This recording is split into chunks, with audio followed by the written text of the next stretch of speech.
Venons-en maintenant à la candidature indépendante. Cette disposition ne figurait pas dans la Constitution dissoute.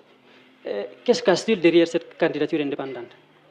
Bon, en fait, vous savez, si on réfléchit comme si on veut juste critiquer, ça peut ne pas apporter. La candidature indépendante, en fait, ça s'est fait dans d'autres pays. C'est une première chez nous. Maintenant, chez nous, c'est une première peut-être à tous les niveaux. Sinon, au niveau commune déjà, on avait expérimenté. Et là où on avait expérimenté, on a compris que ces candidatures indépendantes ont battu les partis politiques, même les plus reconnus. Donc, ce qui veut dire que c'est une option que l'on peut expérimenter. Parce que les partis politiques, c'est vrai, ils ont des militants. Ça, on le sait. Il y a des partis qui ont des militants, il y a d'autres qui en ont moins, il y a d'autres qui en ont peu. Mais quand même, ce n'est pas tout le monde qui se retrouve dans les partis politiques. On peut expérimenter parce qu'on n'a pas interdit les partis politiques. C'est juste un plus. Les candidatures indépendantes sont acceptées en plus des partis politiques. Maintenant, si un candidat présenté par un parti politique, voilà, il a ses militants, il a les citoyens qui vont voter, voilà, il peut être élu aussi. On ne dit pas que les partis sont écartés, c'est juste un plus. Parce que la participation individuelle et personnelle, c'est ce qui a été ouverte maintenant aux candidatures, mais avec des conditions. Parce que le parrainage, par exemple, c'est-à-dire le parrainage qui est mis en jeu, bon, quand on dit par exemple, bon, c'est pas encore finalisé, mais on prend parce qu'au minimum, le parrainage, ça doit être les 1% de l'électorat. Si c'est dans une commune, peut-être le candidat il faut qu'il ait au moins les 1% de parrainage. Et vous savez, on a vu des partis politiques ici qui ont présenté des candidats, ils n'ont même pas eu 0%. Je dis bien 0%. Même 0, c'est-à-dire c'est 0, finalement, bon, peut-être un parrainage peut avoir plus de voix que ce genre de parti. Mais ce parrainage, comment on procède pour faire ce parrainage? Justement, ça sera fait.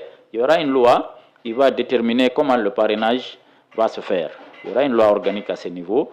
Voilà, si c'est le parti, comment il va le faire. Si c'est le candidat, si candidature indépendante, comment ça doit se faire. Donc, c'est à peu près des options qui sont là. Ce n'est pas que n'importe qui va se lever pour dire je suis candidat et puis ça rien prouver. Il faut quand même avoir quelques personnes qui te soutiennent, qui même un nombre même qui peut être plus qu'un parti politique légalement reconnu. Donc ça va être, c'est-à-dire c'est des mesures qui seront tracées et puis ça va apporter. Toujours en ce qui concerne cette candidature indépendante, on a écouté des acteurs politiques qui ont soutenu que cette candidature indépendante a été instituée dans cet avant-projet de nouvelle constitution juste pour permettre au président de la transition d'ôter la tenue et de se présenter lors de la prochaine présidentielle. Qu'en dites-vous? Bon, à ce niveau, peut-être ils peuvent le penser, même moi je peux le penser, mais ce n'est pas anormal. C'est pas anormal. Je parle franchement. Mais dans la charte, il est dit que les membres du gouvernement et ceux du CNRD n'ont pas la possibilité de se présenter. Oui, ça c'est la charte. Et ici, on parle de la Constitution. Et quand la Constitution sera adoptée, on ne parlera plus de charte. Parce qu'il n'y aura pas de Constitution. Et quand on aura la Constitution, on ne parlera plus de charte.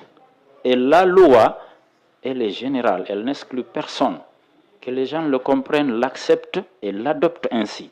Maintenant, un du CNRD peut dire non, moi je ne me représente pas. Mais ça ne veut pas dire que la loi l'interdit. C'est une question de parole donnée. Donc si aujourd'hui la Constitution lui donne la possibilité de se présenter, ça veut dire que la charte de la transition n'avait pas sa raison d'être, ou bien cette disposition qui dit que les membres du CNRD et ceux du gouvernement ne vont pas se présenter à la présidentielle.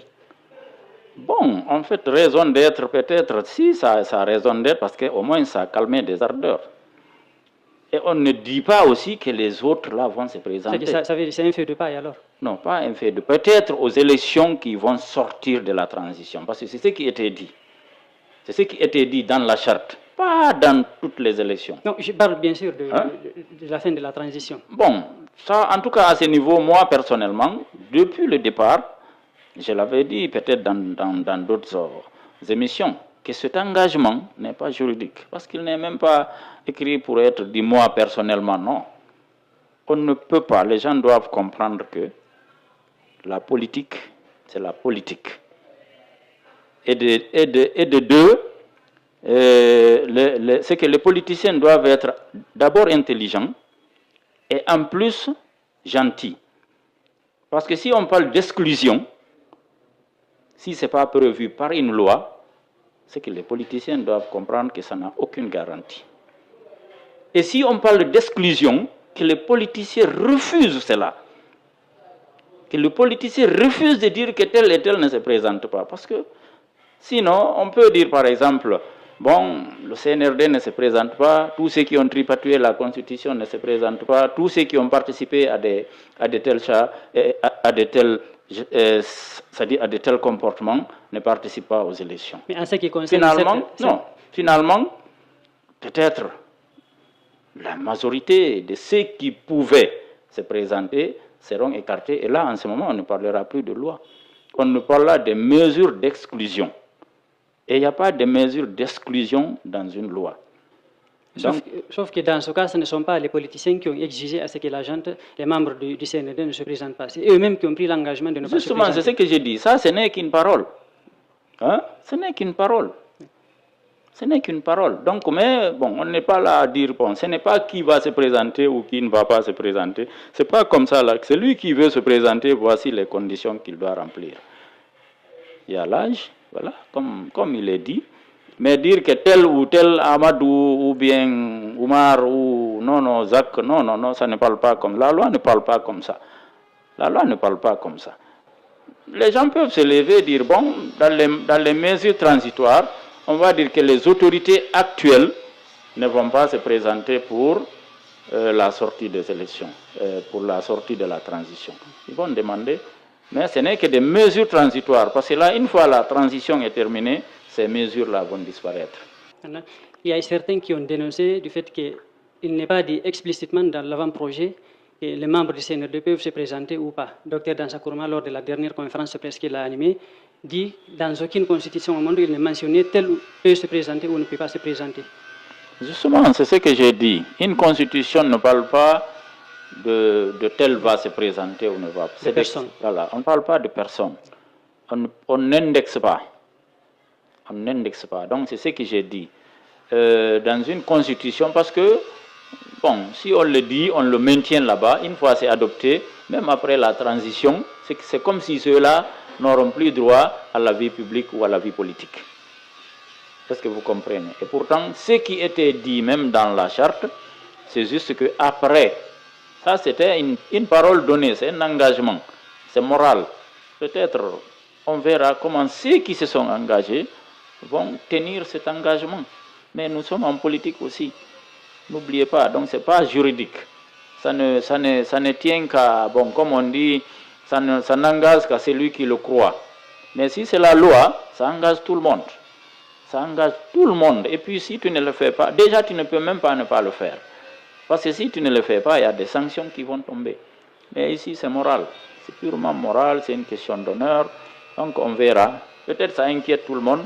Mais pratiquement parlant, parce que moi-même cet engagement-là, moi personnellement, si je peux être candidat, je préfère même que tout le monde se présente pour savoir si mon élection est vraiment... C'est pas dit parce que tel et tel ne sont pas là-bas que je suis élu. J'aime pas cette élection, moi. Quand on me demande, je préférerais personnellement que tous ceux qui veulent se présenter, qui remplissent les conditions selon la Constitution, qu'ils se présentent et que les élections soient libres et transparentes. C'est ce qui est important. Sommes-nous arrivés au stade où les candidatures indépendantes peuvent influencer dans notre pays, connaissant bien l'électorat guinéen, ou la façon dont la politique se fait dans notre pays? Bon, en fait, en tout cas, comme on a dit, il y a des candidatures qu'on a expérimentées au niveau des élections communales et qui ont émergé et qui ont aussi apporté, après être élus, ça n'a pas fait de bruit. Peut-être avec l'expérimentation et puis, bon, le changement naturel qui va se faire, parce que nous avons une situation, on osera le dire, les partis sont liés aux leaders.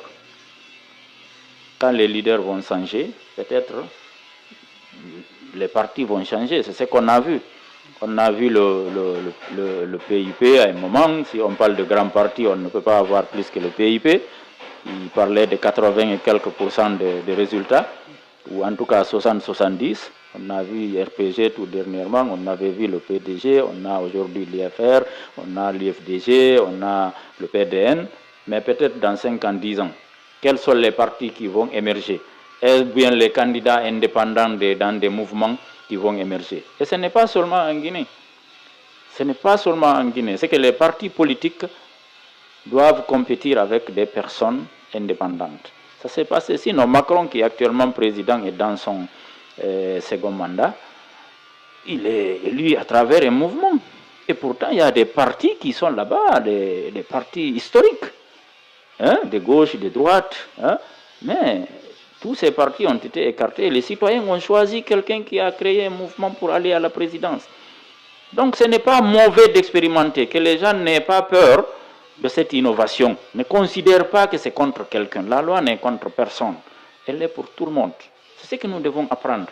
Ce n'est pas facile le changement là, parce que c'est culturel. Moi, quand je veux, il faut que ça soit ça. Si c'est pas ça, je ne suis pas d'accord. Bon, ça fait des problèmes. Mais sachons que nous devons apprécier chez nous par rapport à ce qui se fait chez les autres. Il y a des candidatures indépendantes là-bas. En France, comme je l'ai dit. Aux États-Unis aussi, il y en a. Bien que là-bas, pour le moment, les partis historiques sont toujours devant. Mais c'est permis les candidatures indépendantes. Ce n'est pas exclu. Ici aussi, on peut le faire et que les partis dominent. Pour un moment, ou par après, les indépendants dominent et puis ça change, tout ça. C'est une question de combat. Pourvu que le combat soit loyal et que les élections soient crédibles, transparentes et puis que tout le monde participe comme il veut.